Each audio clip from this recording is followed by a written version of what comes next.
হ্যাঁ, এখন একদম সকাল, তাই চাটা রেডি করে নিলাম।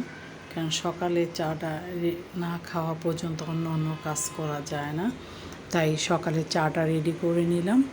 ভাই, চা ছাড়াও চা খাওয়ার পর অনেক কাজ থাকে মহিলাদের, যেগুলো সবগুলি কিন্তু আমি ভিডিওতে আনি না। যেগুলো ভিডিওতে ধরা দরকার সেগুলো চা খাওয়ার পর রান্নার আয়োজনে চলে আসলাম। প্রথমে চড়াই দিলাম আম ডালটা, কারণ এই শীত এই গরমের ভিতরে পাতলা খাবারটা বেশি প্রয়োজন। পানীয় জাতীয় খাবার, পাতলা ডাল, হালকা ঝালের তরকারি, এগুলো খেলে ভালো হয়। যে গরম পড়ছে তার ভিতরে সবাই জ্বর হচ্ছে, সবাই সাবধানে থাকবেন। কারণ এখন ডালটা হয়ে গেল, তারপর ডাল পরে একটু পটল আলু দিয়ে ভাজি করে নিলাম। কারণ একটু ভাজি তো লাগে, তাই না? প্রথম ভাত খাওয়াতে তরকারি নিলে ভালো লাগে না আমার কাছে, তাই আমি একটু ভাজি করে নিলাম। ভাজিটা দুইটা চুলায় রান্না করতেছি পাশাপাশি। এখন একটু পেঁয়াজ দিয়ে দিলাম।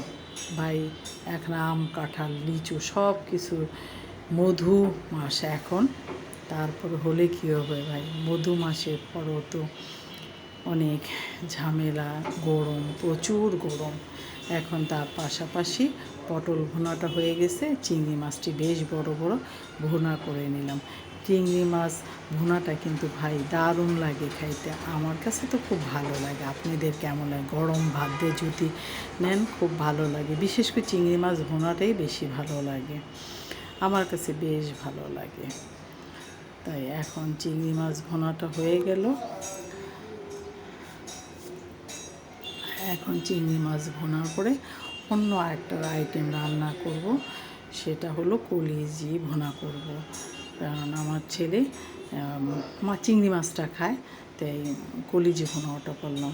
কলিজি ভুনাতে আলু দিলে বেশ ভালো লাগে। আপনাদের কেমন লাগে? শুধু কলিজি ভুনা ভালো লাগে না, তার সাথে আলু হলে বেশ ভালো লাগে, তাই একটু বেশি করে আলুটা দিছি, কারণ আলুটা খাইতে খুব ভালো লাগে আমার। আমি খুব পছন্দ করি তরকারিতে, মাংসে বা কলিজি ভুনাতে আলু দিলে ভালো লাগে খাইতে। তাই রান্না প্রায় শেষ পর্যায়ে, রান্নার পরেও অনেক কাজ থাকে।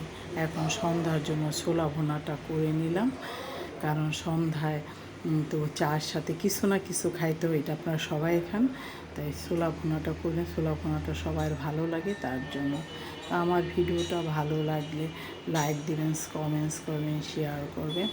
আবার সুন্দর সুন্দর ভিডিও নিয়ে আবার আসবো। আল্লাহ হাফেজ।